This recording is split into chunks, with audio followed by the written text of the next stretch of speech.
Halo, jumpa lagi dengan saya di channel Matematika Kreatif Tutik Suprapti Gunung Kidul. Kali ini kita akan membahas posisi garis pada koordinat kartesius. Bagi kalian yang baru pertama kali gabung dengan saya, silakan subscribe dan tekan tanda loncengnya agar kalian mendapatkan informasi setiap kali saya mengupload cara-cara praktis pembelajaran yang baru, agar kalian tidak ketinggalan informasinya. Oke, langsung saja ya. Belajar yuk, belajar.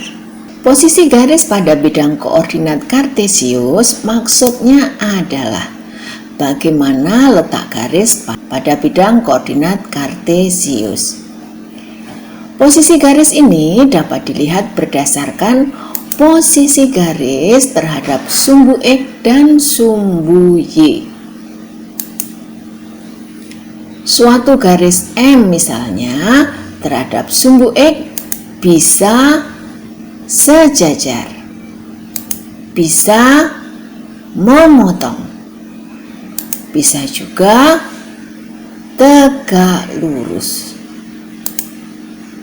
Demikian juga suatu garis N terhadap sumbu Y bisa sejajar, bisa memotong, bisa juga tegak lurus.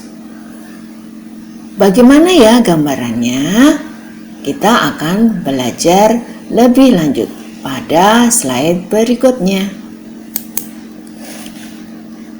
Posisi garis terhadap sumbu X dan sumbu Y. Kita lihat dulu untuk garis yang sejajar. Simbol sejajar seperti ini ya nak ya. Ini adalah sumbu X horizontal, kemudian ini sumbu vertikal adalah sumbu Y.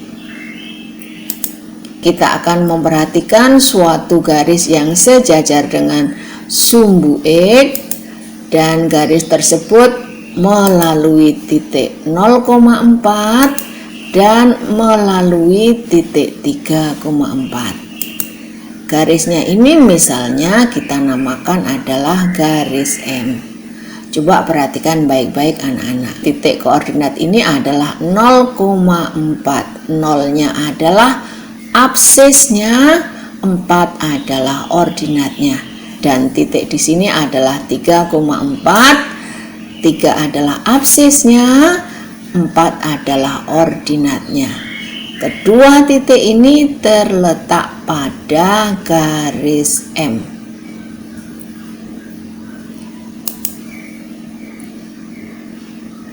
Garis M ini sejajar dengan sumbu X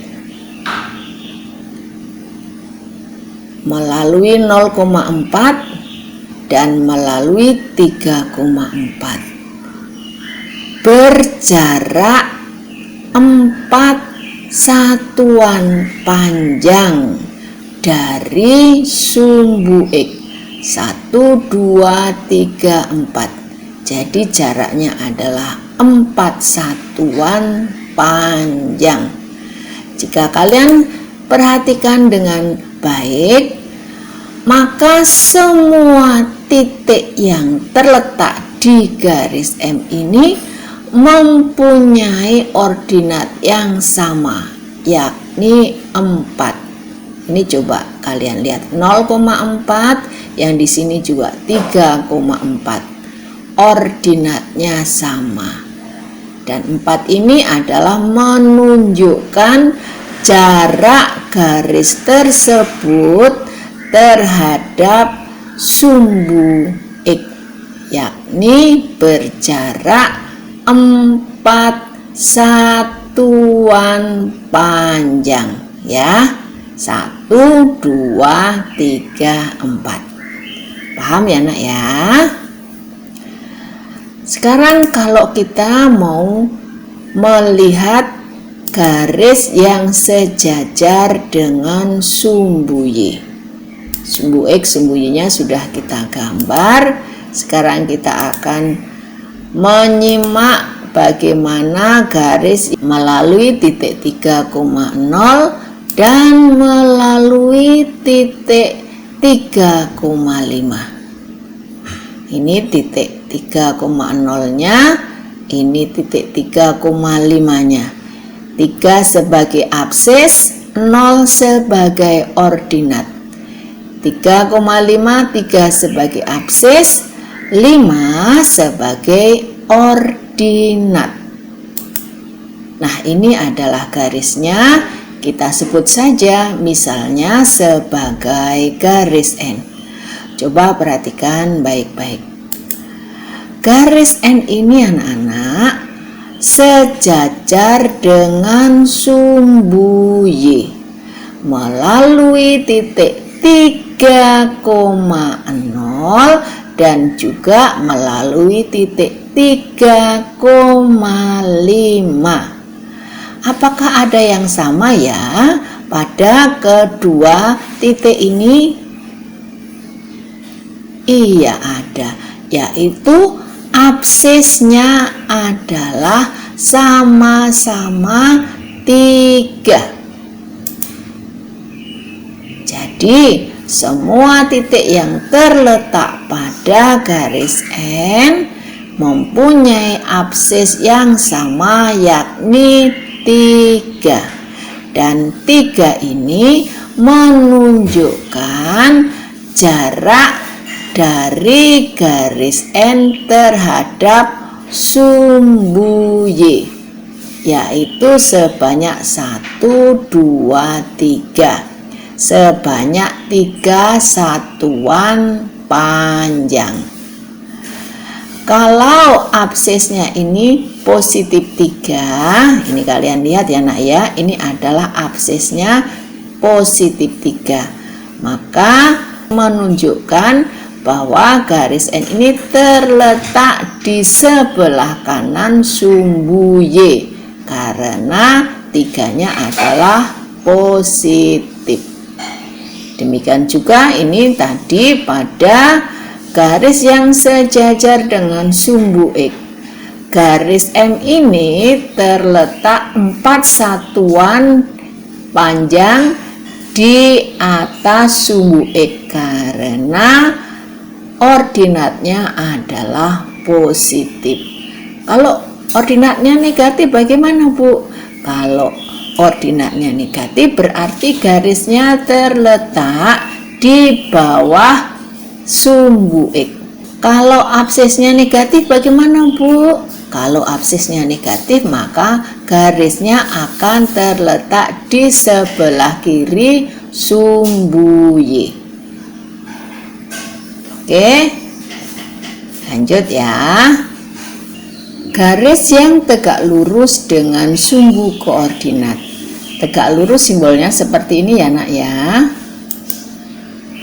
Kita gambar dulu untuk sumbu X dan sumbu Y-nya. Perhatikan baik-baik. Ini adalah garis P yang melalui 0, negatif 4. Titik 0, negatif 4 ada di bawah sumbu X. Sehingga garis P ini merupakan garis yang tegak lurus dengan sumbu Y melalui 0, negatif 4 berjarak 4 satuan dari sumbu X dan terletak di bawah sumbu X. Garis P ini tegak lurus dengan sumbu Y sekaligus juga sejajar dengan sumbu X. Letaknya di sebelah bawah sumbu X berjarak 1, 2, 3, 4. 4 satuan panjang. Oke, bisa dimengerti? Bagaimana sekarang untuk garis yang tegak lurus dengan sumbu X? Ini adalah garis yang melalui negatif 2,0 dan tegak lurus dengan sumbu X. Misalnya saja kita namakan dengan garis Q. Perhatikan baik-baik anak-anak. Garis Q ini tegak lurus dengan sumbu X melalui titik negatif 2,0 berjarak 2 satuan panjang dari sumbu Y. Terletak di kiri sumbu Y karena absisnya adalah negatif. Nah, garis Q ini tegak lurus dengan sumbu X dan juga sejajar dengan sumbu Y. Garis yang sejajar dengan sumbu X akan memotong tegak lurus sumbu Y. Begitu juga sebaliknya, garis yang sejajar dengan sumbu Y akan memotong tegak lurus sumbu X.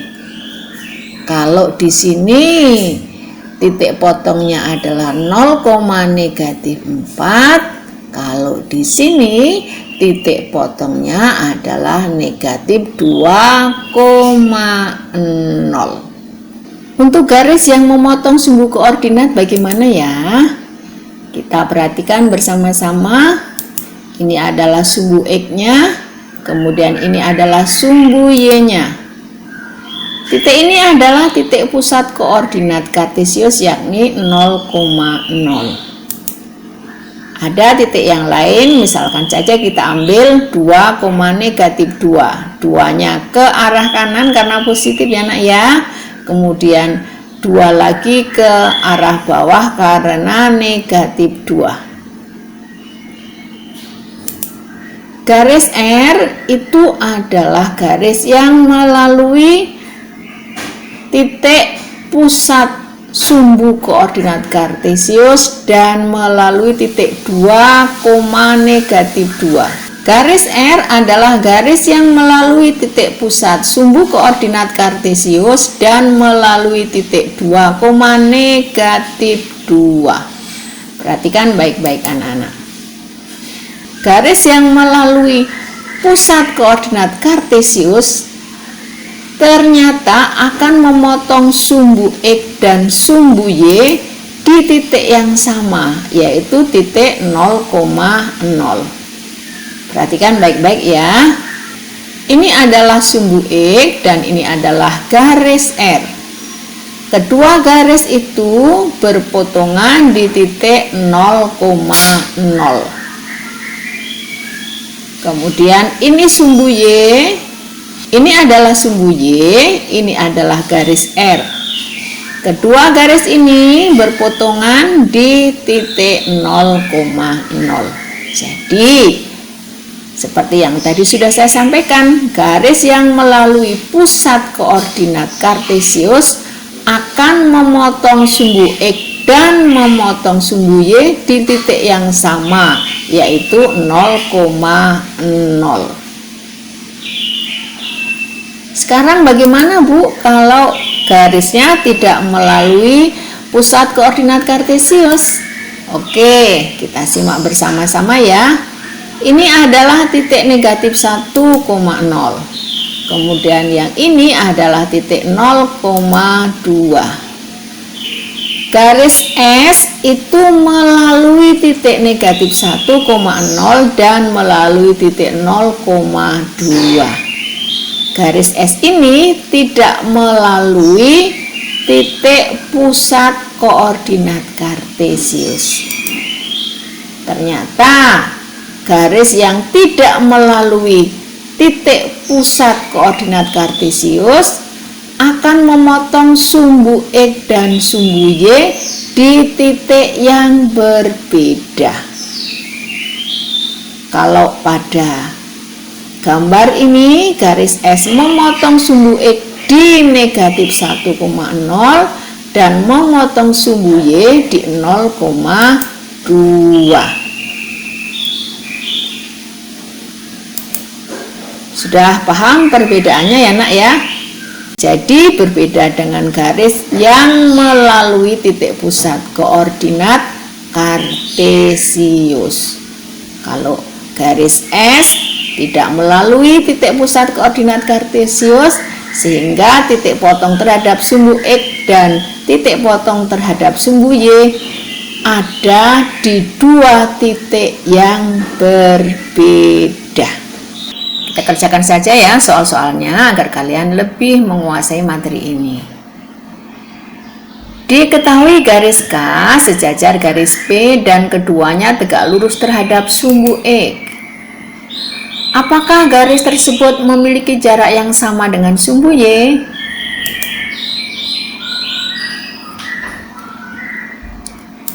Bersama-sama ya kita perhatikan. Nah, ada beberapa kemungkinan letak garis K dan garis P. Kemungkinan yang pertama adalah sebagai berikut.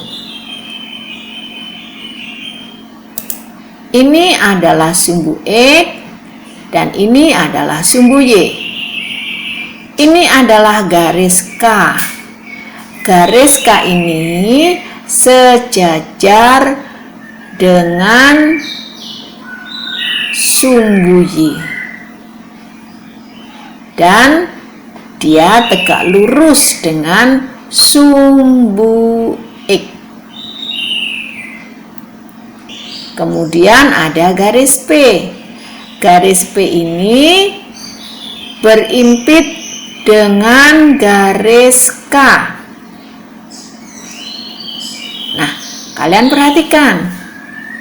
Ternyata pada saat garis P itu berimpit dengan garis K, jarak terhadap sumbu Y ini adalah sama.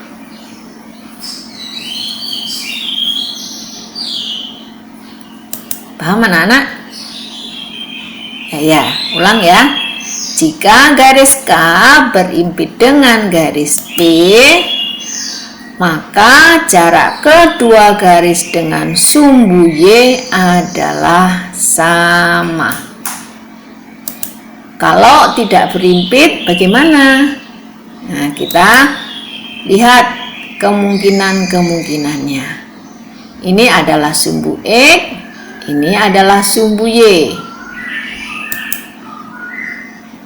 Nah, ini adalah garis K sejajar sumbu Y dan tegak lurus dengan sumbu X.